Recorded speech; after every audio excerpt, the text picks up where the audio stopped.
Capítulo 4. Ugramul, el múltiple. Dos tormentos empezaba a sufrir Atreyu: hambre y sed. Hacía 2 días que había dejado el pantano de la tristeza y, desde entonces, vagaba por un desierto de piedra en el que no había un ser vivo. Lo poco que le quedaba aún de sus provisiones se había hundido con Artax en el agua negra. Inútilmente escarbó con las manos entre las piedras para encontrar alguna raíz. Allí no crecía nada, ni siquiera musgos o líquenes. Al principio se había alegrado de sentir al menos suelo firme bajo los pies, pero poco a poco tuvo que confesarse que su situación más bien había empeorado. Se había perdido. Ni siquiera podía determinar ya por el cielo el rumbo que seguía, porque aquella media luz era igual por todas partes y no le ofrecía ningún punto de referencia. Un viento frío soplaba incesantemente en torno a las agujas de piedra que se alzaban a su alrededor. Escaló crestas y cumbres rocosas, subió y bajó, pero nunca se le ofreció otra vista que la de más y más montañas, detrás de las cuales había otras cadenas montañosas, y así hasta el horizonte, en todas direcciones. Y nada vivo, ningún bichito ni hormiga, ni siquiera los buitres que suelen seguir a los caminantes perdidos hasta que se desploman. No había ya duda. La región en que se había extraviado era las montañas muertas. Pocos las habían visto nunca, y casi ninguno había regresado de ellas. Pero en las leyendas que contaba el pueblo de Atreyu se hablaba de esas montañas. Recordó una estrofa de una vieja canción. Más valiera el cazador sucumbir en los pantanos, porque en las montañas muertas, en el abismo profundo, habita Ugramul el múltiple, el horror de los horrores. Aunque Atreyu hubiera sabido en qué dirección ir para regresar, no le hubiera sido posible hacerlo. Se había adentrado ya demasiado. Si se hubiera tratado solo de él, quizás se hubiera dejado caer simplemente en alguna oquedad de la roca para esperar la muerte, como solían hacer los cazadores de su pueblo en esos casos. Sin embargo, estaba en la gran búsqueda y se encontraba en juego la vida de la emperatriz infantil y de toda fantasía. No podía darse por vencido. Por eso siguió subiendo y bajando montañas, dándose cuenta a veces de que, desde hacía mucho rato, caminaba como un sonámbulo mientras su mente vagaba por otros lugares y regresaba solo de mala gana. Bastian se estremeció. El reloj de la torre dio la 1. Por hoy, las clases habían terminado. Escuchó el ruido y los gritos de los niños que, abajo, salían de las aulas y corrían por los pasillos. Se oyó en las escaleras el estrépito de muchos pies. Luego, durante un rato, subieron aún desde la calle gritos diversos, y finalmente el silencio se extendió por todo el colegio. Aquel silencio cubrió el ánimo de Bastian como un manto pesado y sofocante que amenazaba asfixiarlo. Desde ahora estaría solito en el gran colegio, todo el día, la noche siguiente, quién sabe cuánto tiempo. A partir de ahora, la cosa iba en serio. Los otros se iban a casa para comer. También Bastian tenía hambre y sentía frío, a pesar de las mantas militares que se había echado por los hombros. De pronto, perdió del todo el valor, y todo su plan le pareció completamente disparatado y absurdo. Quería irse a casa. Ahora, enseguida. Todavía era tiempo. Su padre no podía haber notado nada aún. Bastian no necesitaba decirle siquiera que se había fumado al colegio.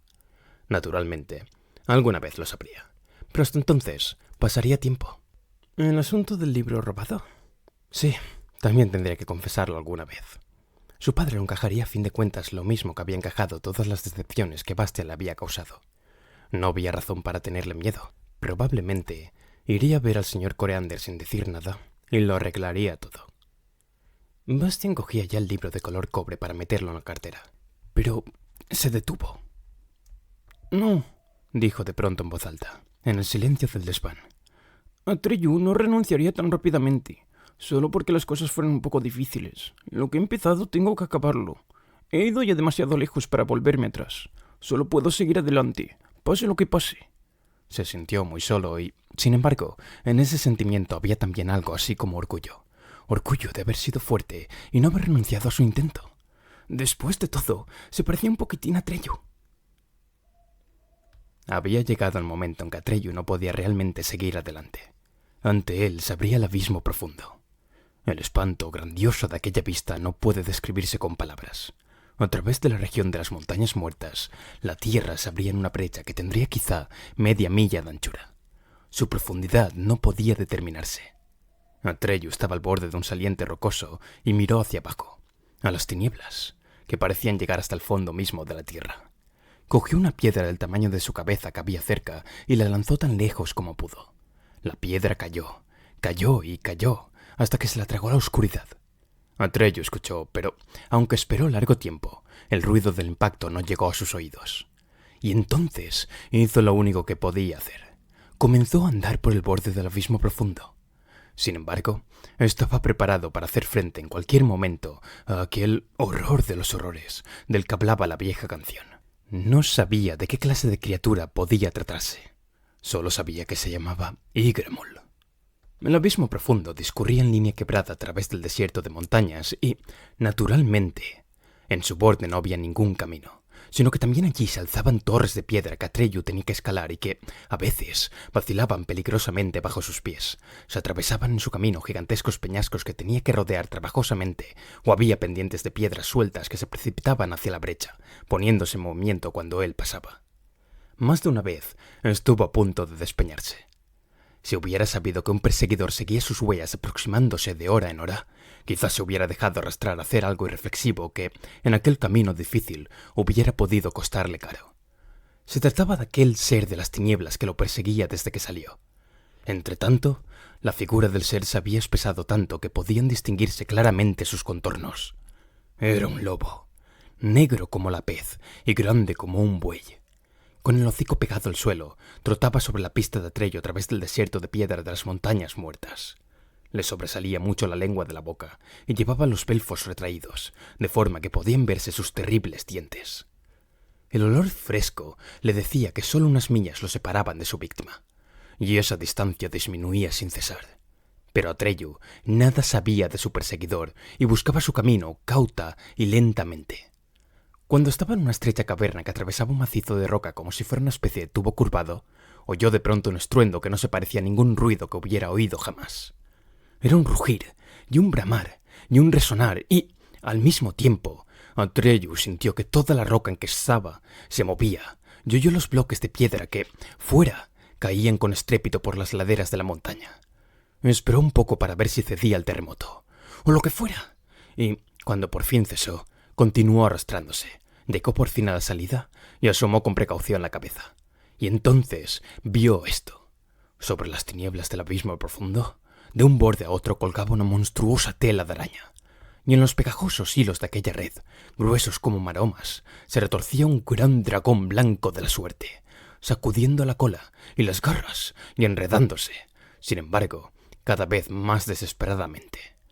Los dragones de la suerte son de los animales más raros de fantasía.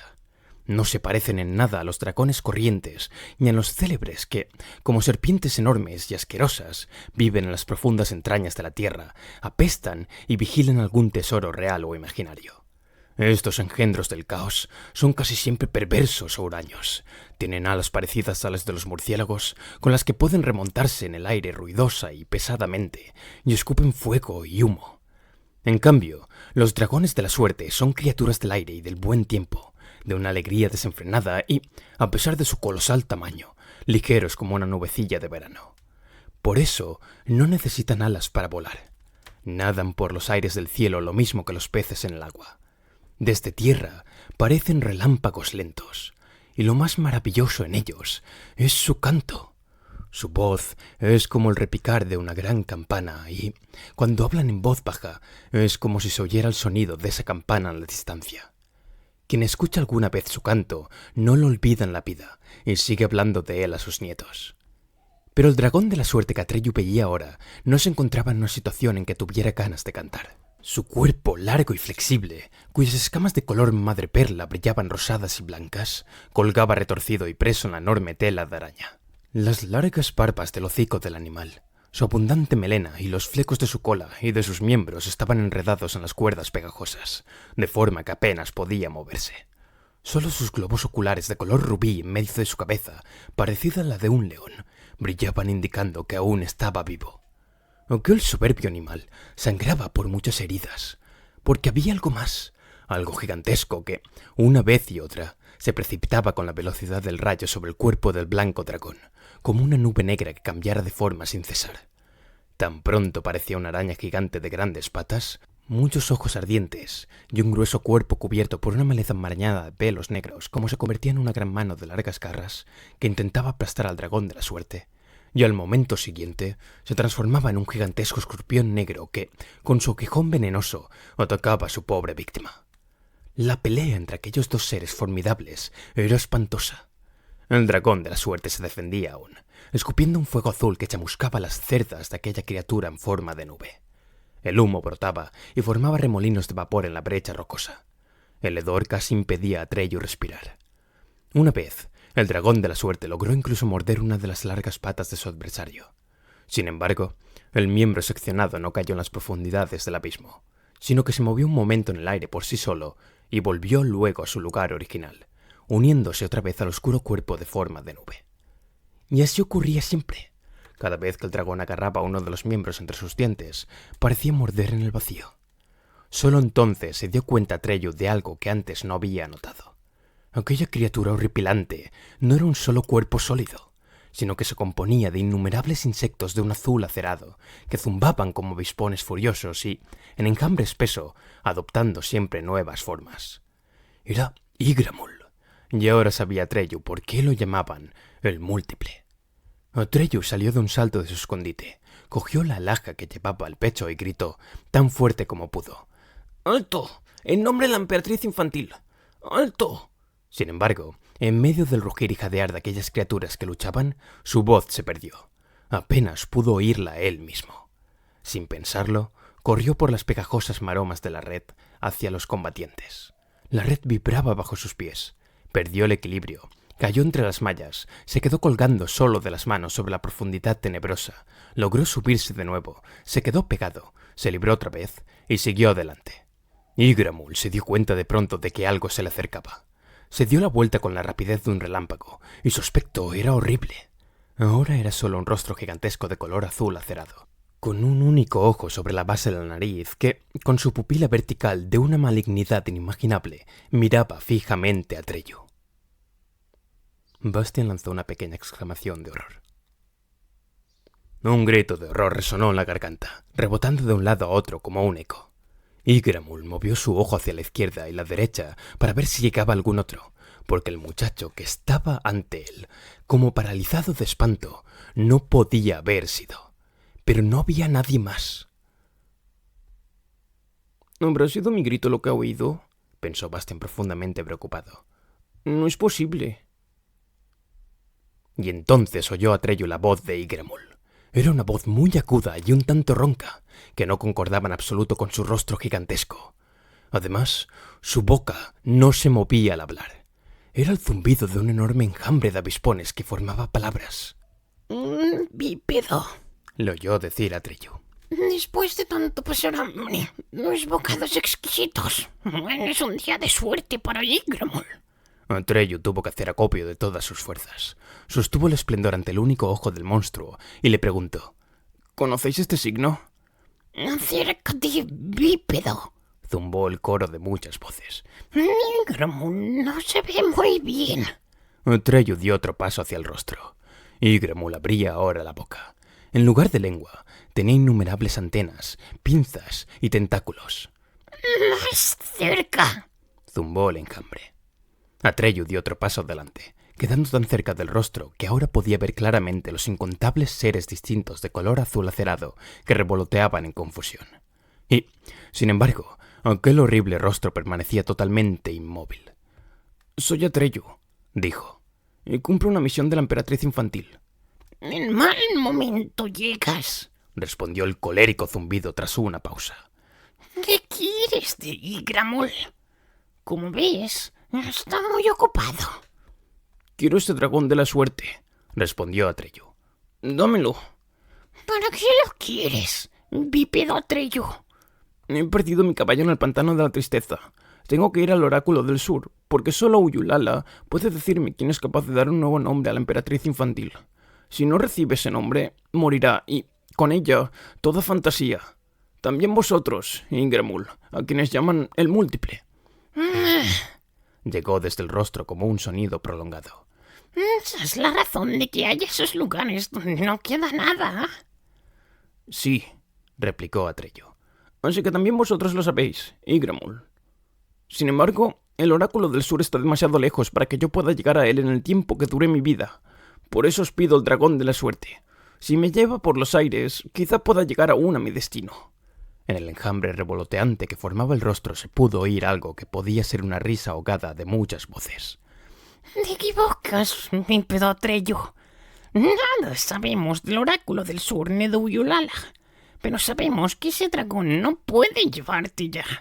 Incluso aunque no estuviera herido, vuestro viaje duraría tanto que, entre tanto, la emperatriz infantil moriría de su enfermedad. No puedes medir tu búsqueda teniendo en cuenta tu vida, bípedo Atreyu, sino la suya. La mirada del ojo de pupila vertical era difícilmente soportable y Atreyu bajó la cabeza. Eso es cierto, dijo en voz baja. Además, siguió diciendo el rostro sin moverse, el dragón tiene ya en el cuerpo el veneno de Ygramul. Como mucho, le queda una horita de vida. Entonces no hay esperanza, murmuró Atreyu. Ni para él, ni para mí, ni tampoco para vosotros, Ygramul. Bueno, zumbó la voz. Al menos Ygramul habrá comido bien otra vez. Pero no es nada seguro que se trate realmente de la última comida de Ygramul. Él conoce un medio que te llevará en un santiamén hasta el oráculo del sur. Que te guste o no, bípedo Atreyu, es otra cuestión. ¿Qué quieres decir? Es el secreto de Ygramul. Pero también las criaturas del abismo tienen sus secretos, bípedo Atreyu. Ygramul no lo ha revelado nunca hasta ahora. También tú debes jurar que nunca lo revelarás, porque le perjudicaría a Ygramul. Le perjudicaría mucho a Ygramul que se supiera. Lo juro. ¡Habla! El enorme rostro azul acerado se inclinó un poco hacia adelante y zumbó de una forma casi inaudible. Debes dejar que Ygramul te muerda. Atreyu retrocedió asustado. El veneno de Ygramul, siguió diciendo la voz, mata en el plazo de 1 hora, pero da también a quien lo recibe la facultad de trasladarse al lugar de fantasía que desee. Piensa en lo que ocurriría si eso se supiera. A Ygramul se le escaparían todas sus víctimas. 1 hora, exclamó Atreyu. ¿Pero qué puedo hacer en 1 hora? Bueno, susurró el enjambre. En cualquier caso es más que todas las horas que aún te quedan aquí. ¡Decídete! Atreyu luchaba consigo mismo. ¿Dejaréis en libertad al dragón de la suerte si os lo pido en nombre de la emperatriz infantil? Preguntó por fin. No, respondió el rostro. No tienes ningún derecho a pedirle eso a Ygramul, aunque lleves a Aurin en esplendor.